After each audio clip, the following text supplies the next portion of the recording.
شاہی امام پنجاب کے فرائیڈے اور شارٹ کلپ بیانات سننے کے لیے شاہی امام پنجاب اسٹار ایچ ڈی کو سبسکرائب کیجیے۔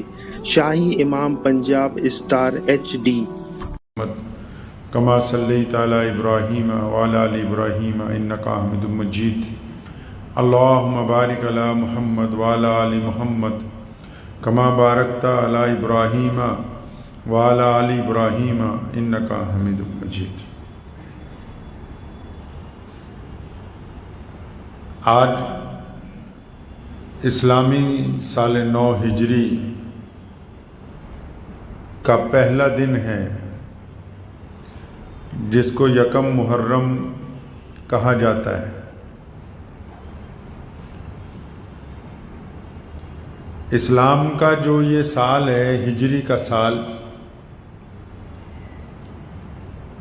اس کی دونوں مہینے، جو آخری مہینہ ہے ذی الحج کا اور جو پہلا مہینہ ہے محرم کا،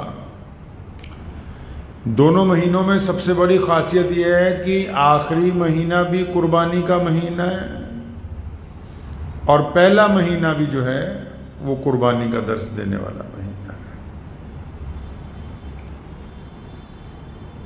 پہلی محرم میں ہمارے جتنے آج کل ماشاءاللہ سوشل میڈیا کے مفسرین ہیں، جن کو عرف عام میں اگر سوشل میڈیا کے مفتی کہہ دیا جائے، تو ماشاءاللہ صبح سے ہی روزانہ کسی نہ کسی ایک معاملے کو لے کے فتویٰ گری کا بازار جو ہے وہ گرم ہو جاتا ہے، اور اتنے مشغول ہوئے میں آج صبح دیکھ رہا تھا کہ بہت سارے لوگ ایک دوسرے کو کچھ نصیحت کر رہے ہیں، کچھ دعائیں لکھ رہے ہیں۔ کوئی کہہ رہا ہے کہ نئے سال کی مبارکباد دینی جائز نہیں ہے، کوئی کہہ رہا ہے جائز ہے، کوئی کہہ رہا ہے نیا محرم کا پہلا دن ہے، فلاں دعا پڑھ لی جائے۔ ان سب کے درمیان میں اگر تنقیدوں سے ہٹ کے ہم اپنی روایات کو دیکھا کریں، اگر ہم اس نظریے کو چھوڑیں کہ ٹانگ کھینچنے کی بجائے کم از کم اللہ اور اس کے رسول صلی اللہ علیہ وسلم کے دین کی جو تاریخ ہے اس کے اوپر اگر اپنا مطالعہ درست رکھیں اور ان روایتوں کو یاد رکھیں جن کی بدولت ہم تک کلمہ لا الہ الا اللہ محمد الرسول اللہ صلی اللہ علیہ وسلم پہنچا ہے، تو شاید پھر ہمیں ایک دوسرے پہ تنقید کرنے کی ضرورت نہ رہے۔ اسلامی سال 9 ہے، نئے سال کا پہلا دن ہے، بالکل یہ دعا کرنی چاہیے کہ پورا سال پوری دنیا کے لوگوں کے لیے، صرف مسلمانوں کے لیے ہی نہیں، دنیا میں بسنے والے تمام لوگوں کے لیے، خواہ وہ کسی بھی مذہب، کسی بھی ذات اور برادری کے ساتھ تعلق رکھتے ہوں، آنے والا یہ جو سال ہے، یہ جو ہجری کے آنے والے دن ہوں گے، اللہ تبارک و تعالیٰ ان دنوں میں اپنی پوری خلقت پر اپنا رحم نازل فرمائیں، کرم فرمائیں، لوگوں کے ساتھ عافیت کا معاملہ فرمائیں، بیماروں کو شفا عطا فرمائیں۔ دعا تو کی جا سکتی ہے اور ایسی ہی نیک دعائیں کرنی بھی چاہیے، لیکن اس کے ساتھ ساتھ میں ان لوگوں کو یہ یاد دلانا چاہتا ہوں کہ اتنا بڑا دن ہے، یہ محرم کی یکم تاریخ ہے، پہلی محرم ہے، پہلا دن ہے، اور تمہیں یہ یاد ہی نہیں کہ آج وہ دن ہے کہ پیارے نبی حضرت محمد رسول اللہ صلی اللہ علیہ وسلم نے جن کے لیے فرمایا کہ اگر میرے بعد کوئی نبی ہوتا تو یہ شخص ہوتا، جن کے بارے میں یہ کہا گیا کہ یہ جہاں سے گزر جائیں شیطان اس راستے سے نہیں گزرتا، جن کے بارے میں اللہ نے کہا کہ جو زمین پر یہ چاہتے ہیں میں خدا آسمان پر وہی چاہتا ہوں، جن کی وجہ سے مقام ابراہیم پر نماز ادا کرنے کا حکم دیا گیا، جن کو تمام صحابہ اکرام جتنے بھی 1,24,000 صحابہ ہیں وہ تمام کے تمام اللہ کے نبی صلی اللہ علیہ وسلم کے مرید ہیں، اور جن کو اللہ کے نبی علیہ الصلوۃ والسلام السلام نے اللہ سے مانگ کے لیا ہو، اس فاروق اعظم رضی اللہ تعالی عنہ کا آج یوم شہادت ہے، تو آپ کس طرح بھول سکتے ہیں اس بڑے عظمت والے دن کو؟ ان کی شہادت کا دن ہے جن کو اللہ کے نبی علیہ السلام نے مانگا ہے۔ تمام صحابہ اکرام رضی اللہ تعالیٰ اجمعین چل کے آئے ہیں محمد رسول اللہ صلی اللہ علیہ وسلم کے دربار رسالت تک، آ کے کہا لبیک یا رسول اللہ، ہم آپ کے لیے حاضر ہیں۔ اور یہ عمر فاروق رضی اللہ تعالیٰ عنہ کو اللہ نے اتنی بڑی عزت سے نوازا کہ محمد رسول اللہ نے مکہ مکرمہ میں اپنے دونوں ہاتھ اٹھائے اور اللہ سے دعا کی کہ یا اللہ، آپ اگر عمر کو اسلام کی دولت عطا فرما دیں، میں چاہتا ہوں کہ عمر جو ہے وہ ہمارے ساتھ شامل ہو جائیں۔ اس سے بڑی خوش قسمتی کی بات کیا ہو سکتی ہے؟ جو مسلمانوں کے دوسرے خلیفہ بنے، 27 سال کی عمر میں اسلام قبول کیا اور بالکل نبی علیہ السلام کی زندگی کے مطابق ایک ایک لمحہ گزارا، اور 63 سال کی عمر میں 10 سال 6 مہینے 4 دن اپنی خلافت کا عرصہ مکمل کرنے کے بعد جام شہادت نوش کرتے ہوئے نبی اکرم صلی اللہ علیہ وسلم کے روضہ مبارک کے اندر جا کے آرام فرما ہیں۔ تو آج یکم محرم کے دن جو اتنی بڑی شہادت ہوئی، یکم محرم کے دن سیدنا عمر رضی اللہ تعالیٰ عنہ کی شہادت کا واقعہ ہوا، اس عمر کی شہادت کا واقعہ کہ جن کے قدم قدم کے اوپر غیر مسلم مقررین نے، غیر مسلم بادشاہوں نے، غیر مسلم بڑے بڑے تاریخ داروں نے یہ لکھا ہے کہ آج بھی دنیا میں اگر کوئی انصاف سے حکومت کرنا چاہتا ہے تو سیدنا عمر بن خطاب رضی اللہ تعالیٰ عنہ کی زندگی کو پڑھ لے، جنہوں نے عدل و انصاف کا وہ معیار قائم کیا۔ کیسر و کسریٰ بادشاہ، اس کا جو امبیسڈر تھا، سفیر جس کو بولتے ہیں، وہ ایک چٹھی لے کے چلا مدینہ منورہ میں۔ حضرت عمر رضی اللہ تعالیٰ عنہ خلیفہ تھے، مسلمانوں کے بادشاہ، ہمارے لیے تو خلیفہ ہے لیکن دوسروں کے لیے تو بادشاہی لفظ ہے۔ چٹھی لے کے چلا، مدینہ پہنچا، لوگوں کو پوچھتا پھرتا ہے، اور تمہارے بادشاہ کا محل کہاں ہے؟ صحابہ نے کہا یہاں کوئی محل نہیں ہوتا، وہ مسجد میں ہوں گے یا مدینے سے باہر ایک باغ ہے وہاں پر ہوں گے۔ مسجد نبوی میں گیا، پوچھا کہاں ہے مسلمانوں کے بادشاہ؟ تو لوگوں نے کہا حضرت عمر اس وقت یہاں پہ نہیں ہے، وہ جنت البقیع کے پاس ایک باغ ہے، وہاں چلے جاؤ، وہاں پہ شاید مل جائے۔ اس سفیر نے خود کہا، کہتا جب میں اس چھوٹے سے باغ میں گیا تو میں نے دیکھا کہ ایک شخص نے پتھر کا تکیہ بنایا ہوا ہے، مطلب پتھر کی ایک چٹان کو اپنے کندھوں کے پاس رکھا اور اس کے اوپر سر رکھ کے آرام سے سو رہا ہے، آرام سے سو رہا ہے۔ کہنے لگا میں نے جگانے سے پہلے میں بے انتہا اس بات پر حیران ہوا کہ جو ہمارے بادشاہ ہیں وہ بڑے بڑے محلوں کے اندر اور چاروں طرف بڑے بڑے فوجی ان کی حفاظت کے لیے رہتے ہیں، اور ان محلوں کی بڑی اونچی اونچی دیواریں ہیں، ان دیواروں کے باہر بھی بڑے بڑے دستے ان کی حفاظت کے لیے موجود ہیں، اور بہترین پلنگ لگائے، اچھا ہوا کا انتظام ہے، خوشبو کا انتظام ہے، کنیزیں پاس میں کھڑی ہیں، نرم بستر، بہترین چادریں بچھی ہوئی ہیں، قالین بچھے ہوئے ہیں، ہوا کے جھروکے چل رہے ہیں۔ اس کے باوجود ہمارے بادشاہوں کو رات کو نیند نہیں آتی، ڈر کی وجہ سے، بے چینی کی وجہ سے نیند نہیں آتی۔ اور یہ وہ آدمی جس سے اس وقت پوری دنیا کے بادشاہ ڈر رہے ہیں، یہ تو ایک پتھر کو سرانہ بنا کے بڑے اطمینان سے سویا ہوا ہے۔ اس کا مطلب اس کا عدل، اس کا انصاف، اس کی ہمتیں، جرتیں ایسی ہیں کہ اس نے آج تک کسی کے ساتھ کوئی زیادتی کی نہیں، اس کو دنیا کی کوئی پرواہ ہی نہیں ہے۔ حضرت عمر رضی اللہ تعالیٰ عنہ نے یہ رواج قائم کیا۔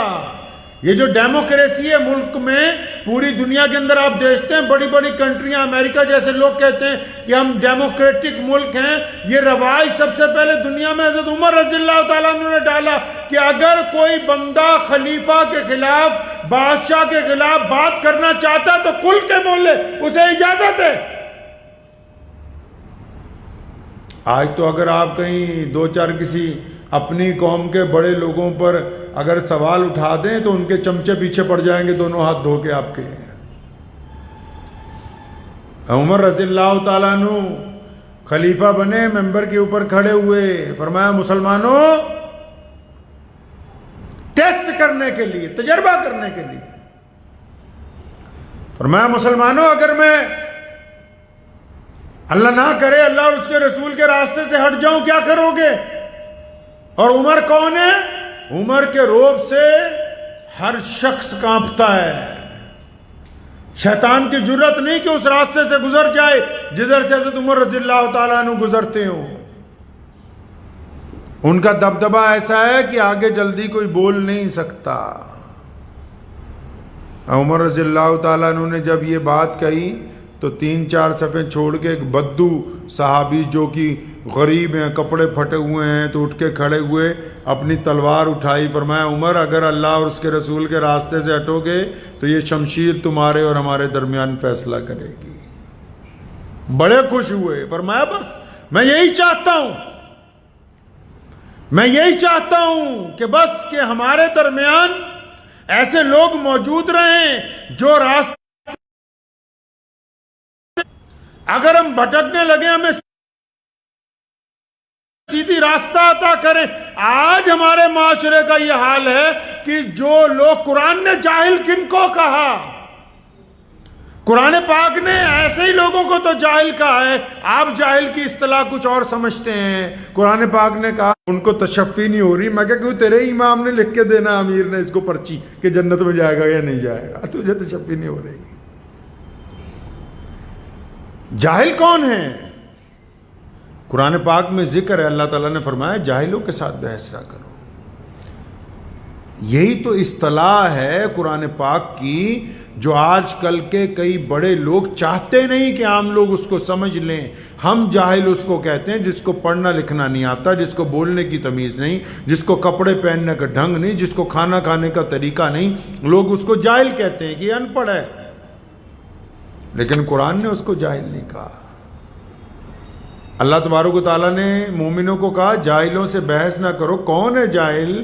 فرمایا جاہل وہ نہیں جس کو تم سمجھ رہے ہو، جس کی حالت بگڑی ہوئی ہے، جس کی بولی ٹھیک نہیں ہے، جس کا لب و لہجہ اچھا نہیں ہے، جس کی بہترین داڑھی نہیں ہے، جس کو پگڑی بڑھیا نہیں باندھنی آتی، یا جس کے کپڑے صاف نہیں ہیں، وہ جاہل نہیں ہے. جاہل وہ ہے جس کی بڑی بڑی ڈگریاں دیواروں پر لگی ہوئی ہیں، عالی شان کمروں میں بیٹھا ہے، گول تکیوں پر ٹیک لگائے ہوئے، مرید آگے دوزانوں ہو کر بیٹھے ہوئے ہیں. جاہل وہ ہے جو بالکل اونچے عہدے پر بیٹھا ہے لیکن اپنی غلط بات منوانے کے لیے اپنی طاقت کے ذریعے پنچایت میں اڑ جاتا ہے. قرآن نے کہا کہ یہ جاہل ہے، اس کے ساتھ بحث نہ کرو.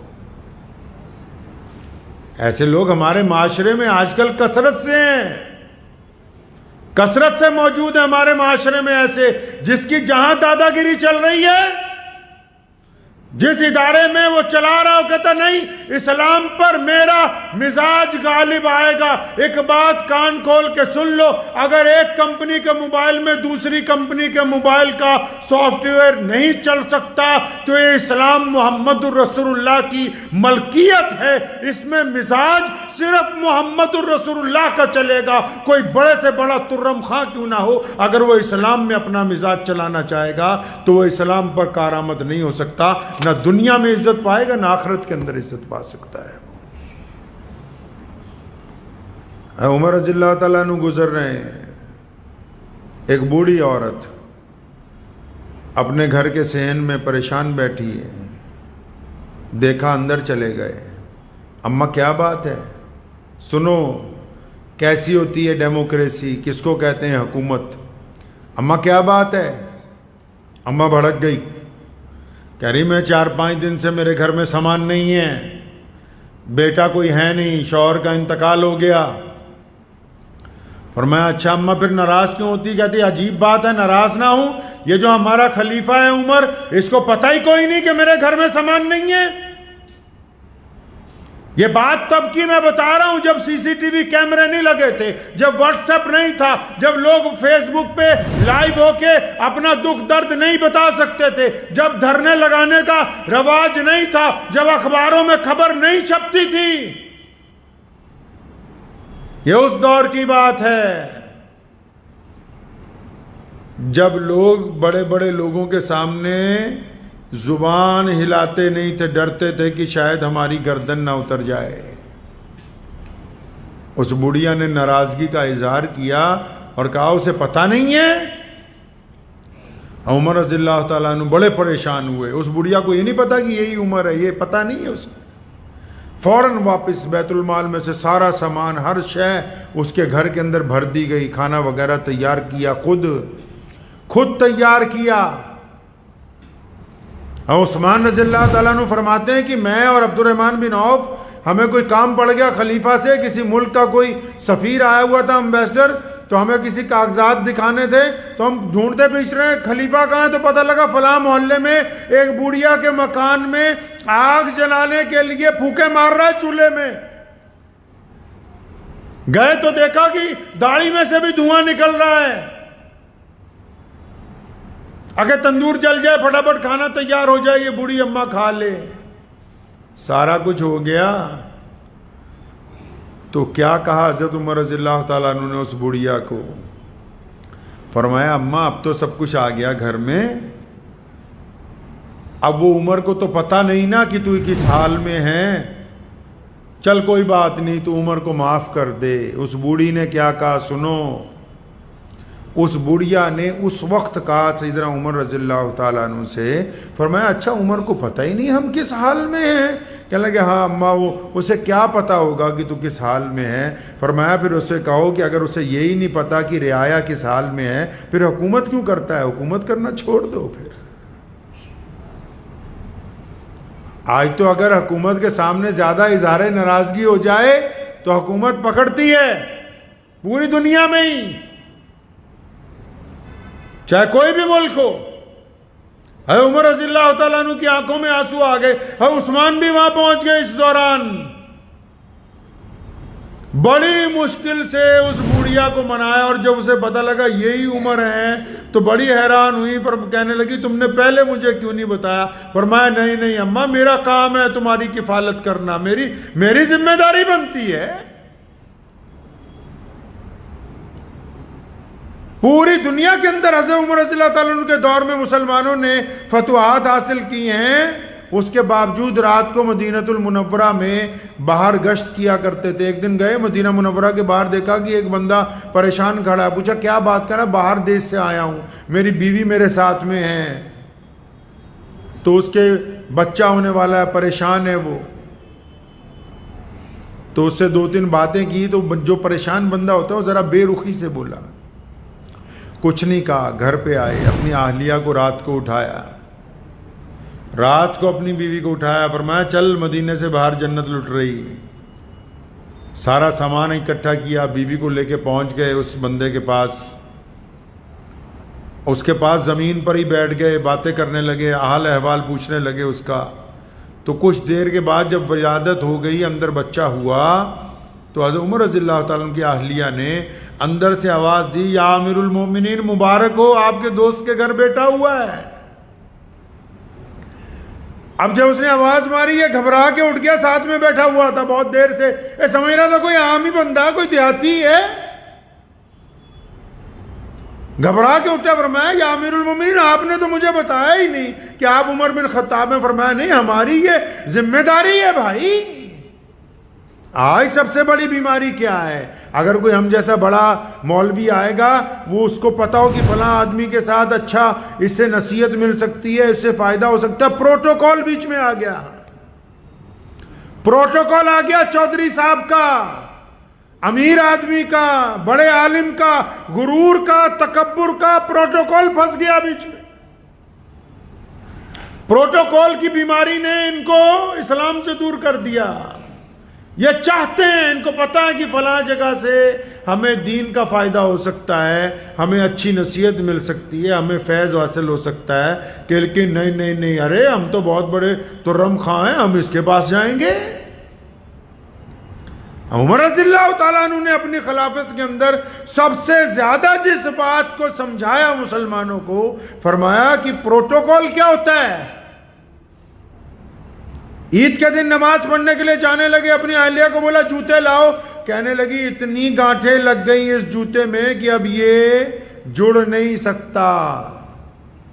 خلیفہ ہے مسلمانوں کا، 65 لاکھ مربع میل کی حکومت ہے، 65 لاکھ مربع میل، 65 لاکھ مربع میل کے حکمران نیچے ہیں، قلم دبات لے کے روز گورنر بناتے ہیں، اتارتے ہیں، روزانہ حکومتوں کے فیصلے ہوتے ہیں عمر فاروق کے قلم سے۔ بے انتہا مال آ رہا ہے پوری دنیا میں سے مدینہ منورہ، 65 لاکھ مربع میل کا حکمران ہے اور اپنی ذات کے لیے کچھ بھی نہیں۔ جب بھی کسی نے کہا نا عمر رضی اللہ تعالیٰ عنہ کا ایک لفظ بڑا پیارا ہے، اب تنقید کرنے والوں کو تو فرصت ہی نہیں کہ مبارکباد دی یا نہ دی، تم اس تنقید میں کیسے بھول گئے کہ آج سیدنا عمر رضی اللہ تعالیٰ عنہ کی شہادت کا دن ہے، اس عمر کی شہادت کا دن ہے رضی اللہ تعالیٰ عنہ جن کو محمد رسول اللہ نے مانگا ہے اور جن سے محمد رسول اللہ کو پیار ہے، جن سے محمد رسول اللہ کو عشق ہے، جن کے بارے میں رسول اللہ صلی اللہ علیہ وسلم نے مسجد نبوی میں ایک دن داخل ہوئے، دائیں طرف ابو بکر بائیں طرف عمر، دونوں کا ہاتھ محمد رسول اللہ نے پکڑا اور فرمایا میرے صحابہ ادھر دیکھو، کل قیامت کا دن ہوگا، میں ابو بکر اور عمر اسی طرح تمہیں نظر آئیں گے آج جس طرح مسجد نبوی کے اندر نظر آ رہے ہیں۔ تو ننگے پاؤں چل پڑے، ننگے پیر چل پڑے عمر رضی اللہ تعالیٰ عنہ عیدگاہ کی طرف۔ راستے میں کئیوں نے ٹوکا، یا امیر المومنین جوتا، اور فرمایا جوتے کی تو خیر ہے، اگر کوئی بات شریعت کے خلاف ہوئی ہو تو وہ بتایا کرو، اگر کوئی بات ایسی لگتی ہو جو محمد رسول اللہ صلی اللہ علیہ وسلم کے حکم سے میل نہ کھاتی ہو وہ بتایا کرو۔ جب کسی نے کہا کہ اے عمر آپ کا بڑا دبدبہ ہے، اللہ نے بڑی عزت عطا کی، اللہ نے آپ کو بڑی شان عطا کی ہے، ایک بڑی پیاری سی بات بار بار کہتے تھے، اور فرمایا میں تو کچھ نہیں بھائی، میں تو اونٹ چرانے والے کا بیٹا ہوں، یہ جو کچھ ہے محمد رسول اللہ صلی اللہ علیہ وسلم کی غلامی کا ہے۔ حج کرنے کے لیے گئے، فتویٰ مولویوں کو کہتا ہوں عمر رضی اللہ تعالیٰ عنہ نے بھی پیدل حج کیا ہے، حج کرنے کے لیے گئے، ایک میدان میں مکہ مکرمہ کے پاس ایک درخت کو لپٹ گئے، کچھ یاد آ گیا، آنکھوں میں آنسو آ گئے، لوگوں نے پوچھا عمر کیا بات یاد آ گئی؟ وہ فرمایا ان درختوں کے پاس میں اپنے 10 اونٹ تھے، ان کو چرایا کرتا تھا، اور میرا باپ مجھ سے ناراض ہوتا تھا کہ تجھے یار اونٹ بھی صحیح طرح چرانے نہیں آتے۔ ایک دن میرے ابا نے کہا عمر ان 10 کو لائن میں کھڑا کرو، فرماتے میں جب پہلے کو کھڑا کیا، دوسرے کو کھڑا کیا، جب تیسرے کو لگایا پہلا اپنی جگہ سے ہل گیا، پہلے کو لگا کے آیا، چوتھے کو درمیان میں کیا، تیسرا نکل گیا، تیسرے کو درست کیا، 5واں ہٹ گیا اپنی جگہ سے۔ فرمایا عمر تو ان اونٹوں کو لائن میں لگانے کا فن نہیں جانتا تھا، یہ محمد رسول اللہ کی عنایتیں ہیں کہ اللہ نے آج پوری دنیا کا دین چلانے کا فن عطا فرما دیا ہے، اللہ نے پوری دنیا کو چلانے کا فن عطا فرما دیا۔ ساری زندگی کبھی ایک رتی برابر بھی، ورنہ حکمران جو ہوتے ہیں، حکمران تو اپنے آگے کسی کو بولنے نہیں دیتے، حکمران تو کسی کی گفتگو نہیں سنا کرتے۔ سیدنا عمر رضی اللہ تعالیٰ عنہ نے یہ وتیرہ ڈالا ہے، آپ بھی سنیں، اور ضروری نہیں کہ کوئی بندہ پورے ملک کا حکمران ہو، اللہ نے جس کو جتنی حکمرانی دی ہے اگر وہ اپنی اتنی حکمرانی میں بھی دیانتدار نہیں ہے تو کل قیامت کے دن اس سے پوچھو گی اگر کوئی آدمی ایک فیکٹری کا مالک ہے، اس کے پاس 500,000 لوگ کام کرتے ہیں، وہ ان کے ساتھ کسی معاملے میں بددیانتی کرتا ہے، اللہ اس کی پکڑ کریں گے۔ اگر کوئی اپنے گھر کا مالک ہے، اپنے گھر والوں سے اپنی دبنگائی میں زیادتی کرتا ہے، اللہ اس کی پکڑ کریں گے۔ اگر کوئی کسی مدرسے مسجد کا اوپر سے بنا ہوا پردھان ہے اور پھر اپنی مرضی تھوپتا ہے، اللہ اور اس کے رسول کی مرضی کو پیچھے کرتا ہے، کل قیامت کے دن اس کا گریبان پکڑا جائے گا۔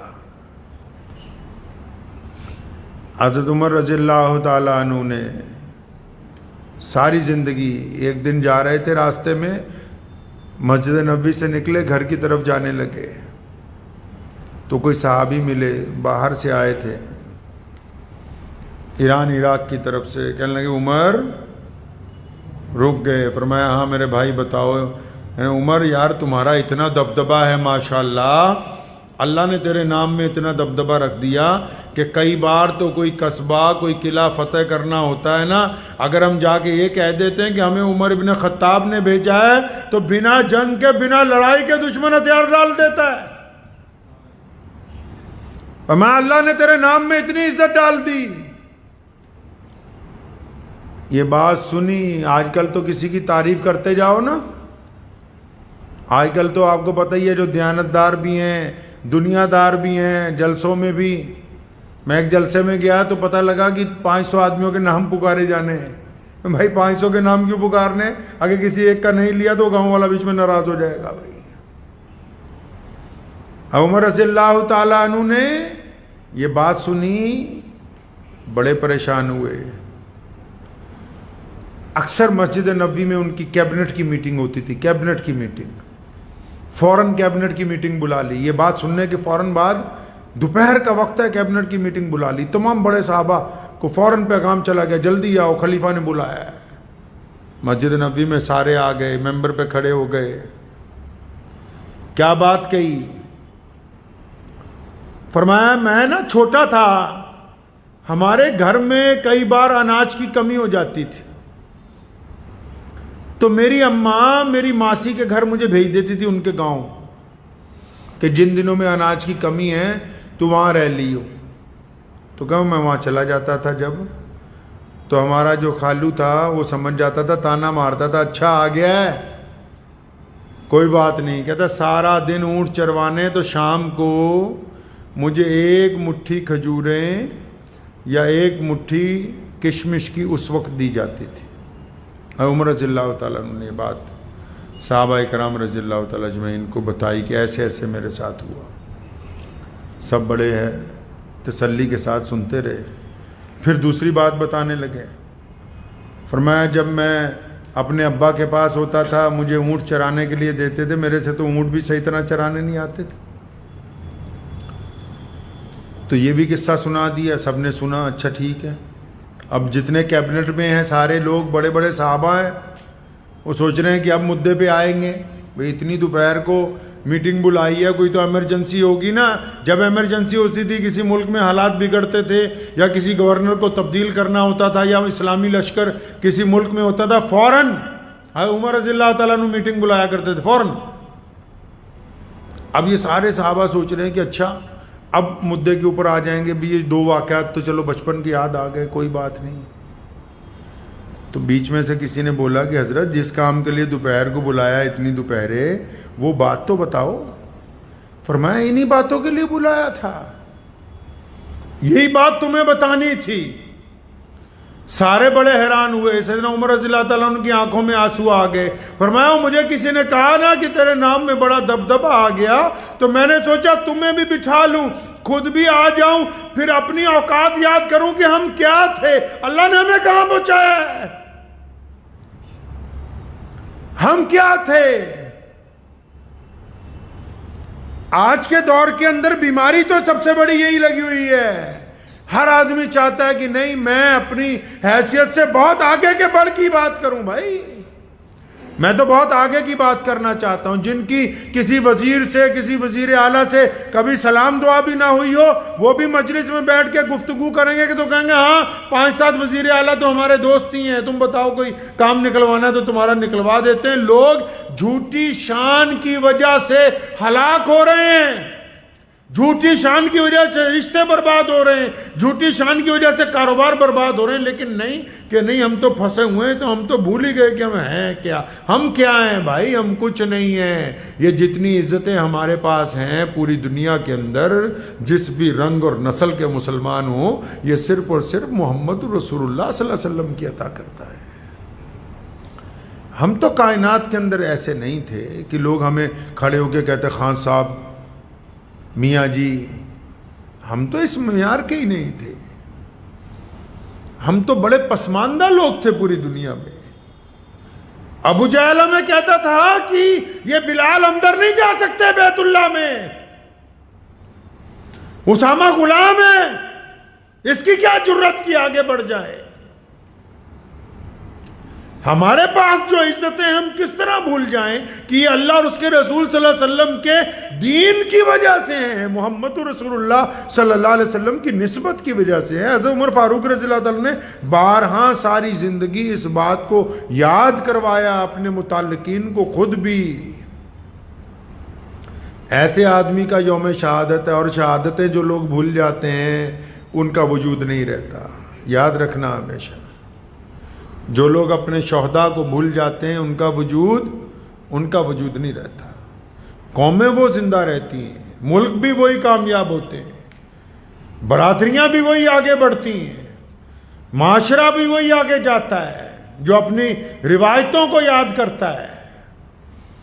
روایتیں دقیانوسی نہیں ہوتی ہیں۔ آپ کو میں حیرت انگیز چھوٹا سا واقعہ سنا کے اپنی بات ختم کرتا ہوں۔ آج بھی جب انگلینڈ کی پارلیمنٹ میں جو اجلاس شروع ہوتا ہے، جب سیشن شروع ہوتا ہے، تو وہاں کے جو پارلیمنٹ کے سیکیورٹی کے لوگ ہیں، آج کے ٹائم کی بات بتا رہا ہوں، جبکہ ہر جگہ ڈیجیٹل مشینیں جس سے 1 منٹ میں پتہ لگ جاتا ہے کہ کسی آدمی کے پاس کوئی غلط چیز تو نہیں، اس کے باوجود ان کی سیکیورٹی کے ملازم آج سے 400-500 سال پرانے قسم کے کپڑے ڈیزائن کے بنوا کے اور اسی طرح پرانی لالٹینیں پکڑ کے، آپ دیکھ لیجئے نیٹ پہ نکال کے، پرانی لالٹینیں پکڑ کے اس پارلیمنٹ ہاؤس کے اندر جاتے ہیں اور لالٹینیں لے کے ایک ایک کرسی کے نیچے دیکھتے ہیں، کیونکہ کئی 100 سال پہلے کوئی چھپ گیا تھا کسی ایم پی کو مارنے کے لیے کرسیوں کے نیچے، تو ان کے بادشاہ نے روایت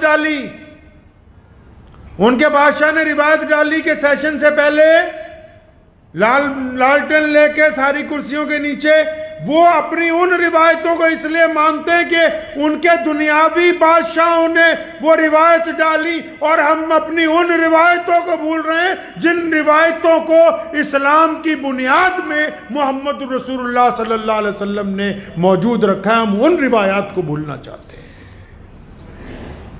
یہ روایتیں ہیں۔ یہ محرم کا مہینہ 10 محرم آ رہا ہے، سیدنا امام حسین رضی اللہ تعالیٰ عنہ کی شہادت کا دن ہے۔ اگر امام حسین کو یاد کریں گے تو ان کی یاد کے ساتھ سیدنا ابو بکر صدیق، سیدنا عمر فاروق رضی اللہ تعالیٰ عنہ، سیدنا عثمان ذی النورین رضی اللہ تعالیٰ عنہ، ان کی شہادتوں کو، ان کی قربانیوں کو، ان کی محبتوں کو ذکر کرنا لازمی ہے۔ یار بچے کھیل رہے ہیں، حضرت عمر رضی اللہ تعالیٰ عنہ کا صاحبزادہ کھیل رہا ہے، حضرت حسین رضی اللہ تعالیٰ عنہ کھیل رہے ہیں اس کے ساتھ، اچانک صاحبزادوں میں کوئی بات ہو گئی تو حضرت حسین رضی اللہ تعالیٰ عنہ نے کہا حضرت عمر خلیفہ ہیں، تو حضرت حسین نے کہا حضرت عمر رضی اللہ تعالیٰ عنہ کے بیٹے سے کہ زیادہ ہم سے نہ منہ لگاؤ، زیادہ نہ بولو، مطلب تکرار نہ کرو، بحث نہ کرو، کہ تمہارا جو ابا ہے نا وہ ہمارا غلام ہے، خلیفہ۔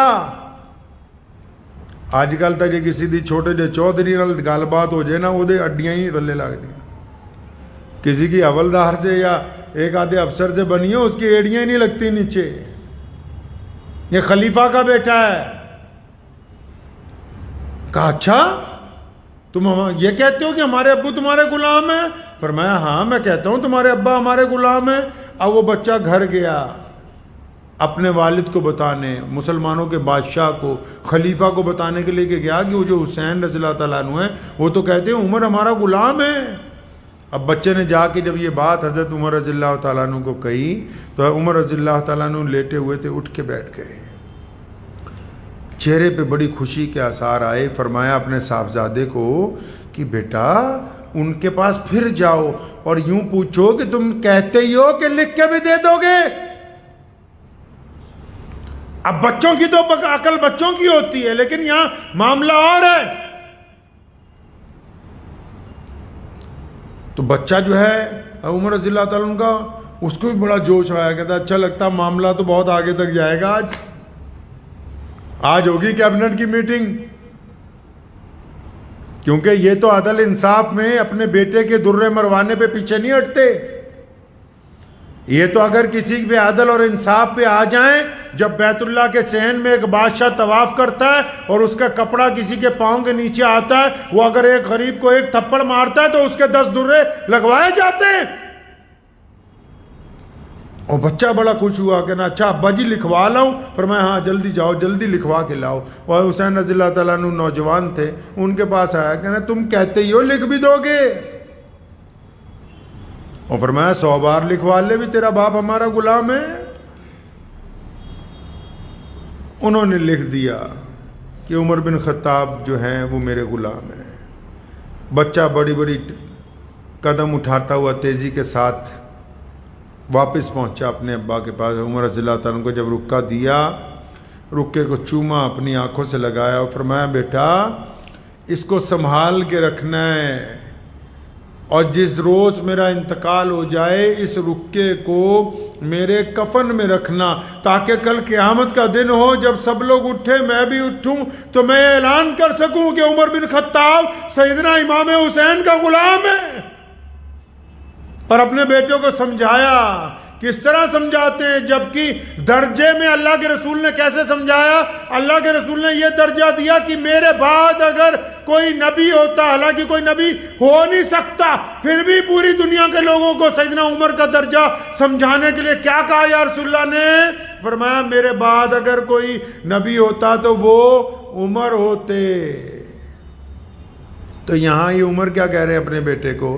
فرمایا بیٹا زندگی میں کبھی اس بات کو دل میں نہیں لانا کہ تم اور حضرت امام حسین ایک برابر ہیں۔ فرمایا نہیں نہیں، ہم تو ان کے غلام ہیں۔ بیٹا یاد رکھو تیری اماں پتہ نہیں کون ہے، مطلب ماں کا نام نہیں لیا۔ فرمایا تیری ماں کون ہے؟ ان کی ماں سیدۃ فاطمہ الزہرا ہے، محمد رسول اللہ کی چہیتی بیٹی ہے۔ فرمایا میں تیرا باپ کون ہے؟ ان کا باپ مولا علی ہے، اور رسول اللہ نے فرمایا جس کا میں مولا علی بھی اس کے مولا۔ عمر فاروق نے بار بار کہا جس کے علی مولا عمر بھی اسی کے ساتھ ہے۔ پھر فرمایا ان کے باپ حضرت علی ہیں، اور فرمایا حضرت عمر رضی اللہ عنہ کی آنکھ میں آنسو آ گئے۔ فرمایا تیرا نانا کون ہے؟ ان کے نانا محمد رسول اللہ صلی اللہ علیہ وسلم۔ یہ طریقہ ہے ان کا۔ مال غنیمت میں سے کوئی چیز آتی تھی، سیدنا امام حسن حسین رضی اللہ تعالیٰ عنہ کو پہلے بلایا کرتے تھے کہ شہزادوں کو بلاؤ، شہزادوں کو بلاؤ، کہ ان کو پوچھا جائے پہلے کہ کون سی چیز چاہیے۔ آج کے دن اس عظیم شہادت کو بھولنا بدقسمتی کی بات ہوگی۔ اپنی آنے والی نسلوں کو ہمیشہ اس بات کو یاد دہرائی جانی چاہیے، یاد دہانی کروانی چاہیے کہ امیر المومنین، خلیفۃ المسلمین، مراد رسول حضرت عمر بن خطاب رضی اللہ تعالیٰ عنہ کی شہادت کا دن، ایک محرم کا دن، مسلمانوں کے لیے بڑی ہی روایتوں کو قائم کرنے کا دن، ان کی سیرت کو بیان کرنے کا دن، ان کے کردار کو اپنی قوم کے اندر دہرانے کا دن، ان کی باتوں کو ذہن نشین کرنے کا دن۔ یہ دن ہمیں اس بات کے لیے پابند کرتا ہے کہ رسول اللہ کی اتباع اگر ہو تو سیدنا عمر رضی اللہ تعالیٰ عنہ کے طریقے پر ہونی چاہیے۔ عمر اپنے معاملات میں سخت تھے لیکن دین کے معاملات میں سخت نہیں تھے۔ پوری کائنات میں ہر ذرہ جو ہے سیدنا عمر رضی اللہ تعالیٰ عنہ کے لیے سلام پیش کرتا ہے۔ آپ کو پتہ ہے محمد رسول اللہ صلی اللہ علیہ وسلم نے فرمایا کہ جبریل جو ہیں اگر میرے عمر کی تعریف کرنے لگے، سیرت بیان کرنے لگے، 950 سال چاہیے۔ فرمایا عمر ابو بکر کی نیکیوں میں سے ایک نیکی ہے۔ فرمایا عمر جس گلی سے گزر جائے اس راستے سے شیطان نہیں گزرتا۔ فرمایا عمر کو میں نے اللہ سے مانگ کے لیا ہے۔ تو آج کا دن جو ہے یہ حضرت عمر رضی اللہ تعالیٰ عنہ کی شہادت کا دن ہے، بہت بڑا دن ہے۔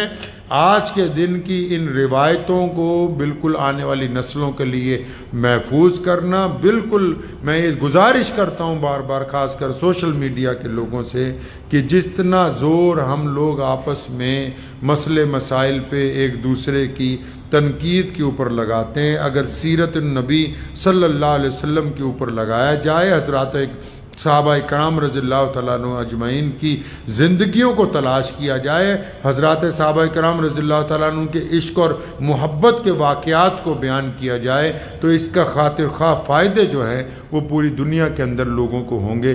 دعا کیجئے کہ اللہ تعالیٰ مجھے بھی اور آپ سب کو ان باتوں پہ عمل کی توفیق عطا فرمائے۔ وآخر